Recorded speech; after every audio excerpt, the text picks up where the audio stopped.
Hey guys, welcome back to my channel. I hope you're all doing really well today. So I am in my sewing room to do some more sewing today, and I'm really excited about this project. I was recently scrolling through the Madewell website looking for some sewing inspiration, and I ran across this gingham dress that was super cute, and it reminded me a lot of some fabric that was in my fabric stash. So today I'm going to try and recreate that dress with you guys. So I will be working with a pattern today from Nina Lee London. It's called the Q dress, and it's one of my favorite dress patterns, but I will be adding some alterations to it to make this dress look a little bit more similar to the version from Madewell. I'm really excited about this one. I hope it turns out well. So let's go ahead and jump right in. So I've gone ahead and gotten started on this dress just a little bit. So let me walk you through what I've done so far. So I cut out the dress, and starting with the top of the dress, this pattern has a front, back, and then strap piece. So I'm adding my own sleeve piece. So for that, I cut out a piece that is, let me look at my measurements here. This is 27 inches long. And then each end is 4.5 inches wide, but the center point where it's curved, that is 8.5 inches wide. So I'm curving in towards the center. This will be gathered along the top to make that ruffle sleeve. So that is the measurement that I did on that piece. And then I cut the back and strap pieces just as are. And then the front piece I extended into this little tie shape in the front, as you'll see in the cutaway here. And that will just give me a little bit of fabric to make that tie detail on the front. So I cut out 2 of the back piece and then 4 of the front piece because I do want to line my bodice. So I want to have a double layer of the bodice pieces. And then for the skirt, I just went ahead and followed the pattern instructions and cut out the back piece, the 2 front pieces, and the facing. So then I was ready to get started sewing. So let me show you guys what I've done so far. And I went ahead and filmed this along the way. So the first step for this dress was to go ahead and pin and sew the darts. And this pattern has darts in the front and back pieces of the bodice. This helps to fit the dress and gives it a lot more shape. So I had 2 in the front pieces and then 2 in the back piece to stitch down. So I just matched up the notches and sewed to the end of the triangle to create my darts, and I went ahead and pressed those flat. And then also I went ahead and sewed the side seams, so just pinning the front pieces to the back piece and sewing with a 5/8 of an inch seam allowance. And I just pressed this open since I will be lining the bodice. So let me show you where it stands right now. I did go ahead and do one of the sleeves, but I'm about to start on the other one now and walk you through that. This is a little bit difficult to show you because it's all open since it'll be button front. So you can see I have here the front piece with the darts sewn in, and that is stitched to the back piece. And on this side, I have gone ahead and done the strap and sleeve, which we will do again here in just a second. And you can also see that extended tie a little bit right there. So let's go ahead and get started on the second sleeve. The first thing I want to do is to attach my strap piece to my bodice. So I've gone ahead and folded this in half and pressed it flat. And then I am going to pin the front of it to the front of the bodice. So I'm just going to match this up with the right sides together right at the marking on the bodice, and you can see that angle fits really well to the front. So I'm going to pin that one down and then also go ahead and do the same thing to the back. So this will attach the strap to the dress. So now that both sides are pinned down, I'm just going to stitch this down with a 5/8 of an inch seam allowance.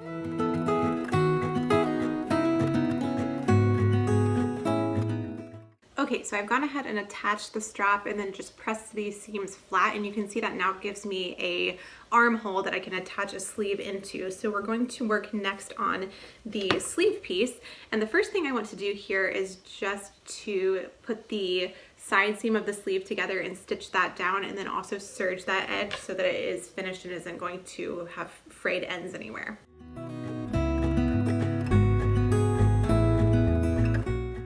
So I've gone ahead and sewed that seam, so now you can see my sleeve is this tube of fabric, and the end that is going to be sewn into the armhole is the straight end, not the curved side.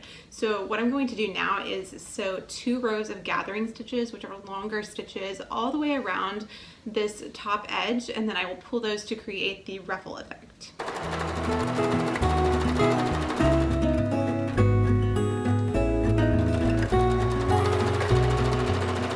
Okay, so my gathering stitches are stitched all the way along the top edge, and the reason to do 2 rows of gathering stitches is it just makes everything look a little bit more even as you pull the threads. So if you find that you aren't liking how your gathering stitches look, try doing another row. It always makes it look a little bit more neat and even. So what I'm going to do is just pull on these two threads here at the end, and then you'll see all of the thread start to gather together and make this ruffle type of look.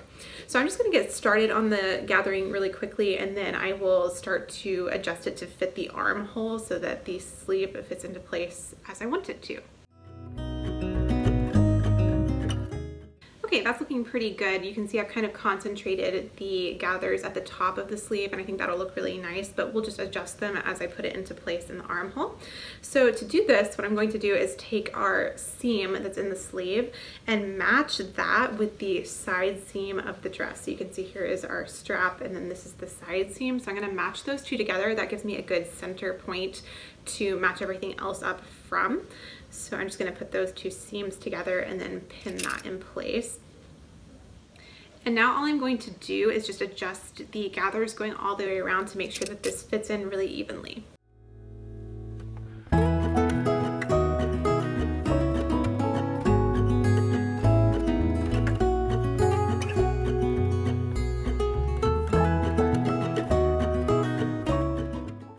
Okay, so that is all pinned into place. You can see the sleeve is fitting into the armhole really well. So what I'm going to do now is just stitch all the way around with a 5/8 of an inch seam allowance, making sure to backstitch really well, and then also using a serger over this seam so that it doesn't fray. Some of this will be contained in the lining, but I want to make sure that anything that's exposed is finished off and not raw edges.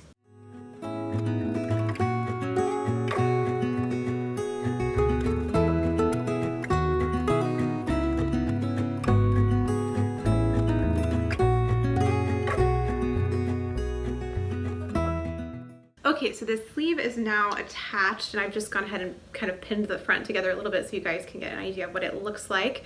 So here is the one I'm working on right now. So all that's left to do for this now is to serge off the edge and then fold that up and stitch it down for a hem. So I'm going to do that really quickly and then work on the bodice lining.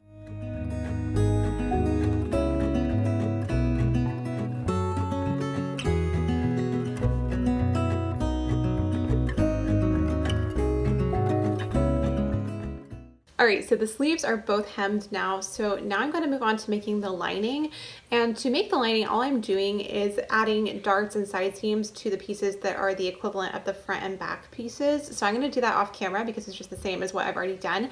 And I will be back once I have that lining assembled. Okay, so the lining is assembled, and now it's time to attach the lining to the bodice. So what I've done is pin the right sides together on the bodice front. So here's the lining facing you guys, and then this is the front. And so I'm going to stitch from the top all the way around the tie and then down this front seam right here where the button placket will be. Now what I am not stitching right now is the underarm seam here, so that you can see this is the lining, and then this is the serged edge from earlier with the sleeve, and I will just tack that down by hand because I think it's a little bit easier than trying to stitch it on the machine, but you could definitely use the machine if you didn't mind all of the bulk. And then I've also pinned the back piece together, so I'll stitch along this line here, and then the same thing on the other side of the bodice. So it's just 3 seams, just leaving those little underarm seams in between that I'm going to tack down by hand. So I'm going to go ahead and use a 5/8 of an inch seam allowance and attach the lining to the bodice. So switching over to a voiceover now, because I ended up making the skirt and top on 2 different days. So once I had finished putting the top together, it was time to work on the skirt. And the first step was to pin and sew all of the darts in the skirt. The skirt has 2 darts in the back piece and then 1 on each of the front pieces. So I went ahead and stitched those down and pressed them nice and flat. And then it was time to do the side seams. So I pinned my side seams together with the right sides together and stitched those down with a 5/8 of an inch seam allowance. I also serged this edge and then pressed that seam flat. While I was at my serger, I went ahead and grabbed my facing pieces for the skirt and serged one edge on each of those. And then the next step is to pin the facing to the front edges of the skirt. So I have one for each side, and I'm pinning that right sides together with the serged edge facing outward. And then I'm just going to stitch that down with a 5/8 of an inch seam allowance, and then trim the seam and press this to the inside. Once the facing is attached, it's time to put the top and skirt together. And since my bodice is lined, I want to make sure that I am just pinning the outside of the bodice to the skirt piece, leaving that lining loose. We'll fold that over later and stitch it down.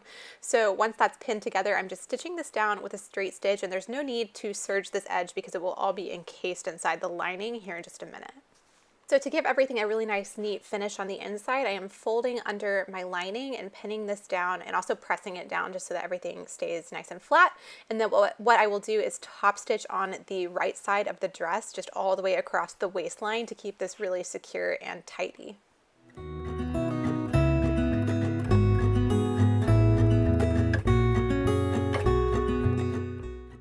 After top stitching the dress, it's time to move on to the button placket. So this dress buttons all the way down the front. So first things first, I'm marking where I want my buttonholes to be. They're about an inch apart going down the front of the dress, and this is marked on the pattern. I'm also marking one at the top where I will put that little tie through at the top of the dress.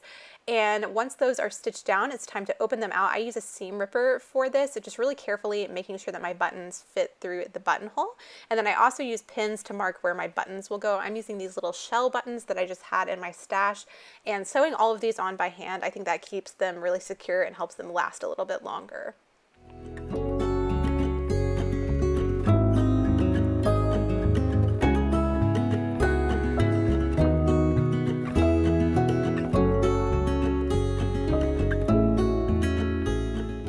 Can see I've threaded my tie through that buttonhole at the top, and I just knotted that little detail there.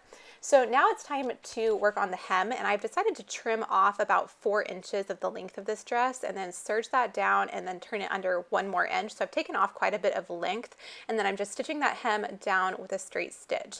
After that, all that was left was to give it a final press, and this dress was done.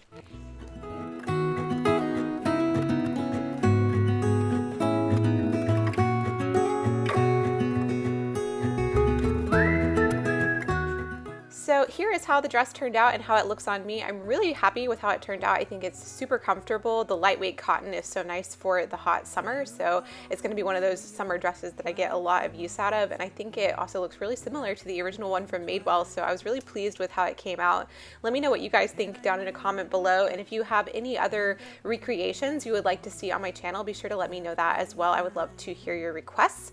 And if you're new to my channel and you like this type of video, you can go ahead and subscribe by clicking the red button down below, and I would love to have you guys along for future videos. I post a lot of sewing and thrifting content, so if you are into that, I would love to have you join. Thank you guys so much for watching and spending your time on my channel today, and I will talk to you in the next video. Bye!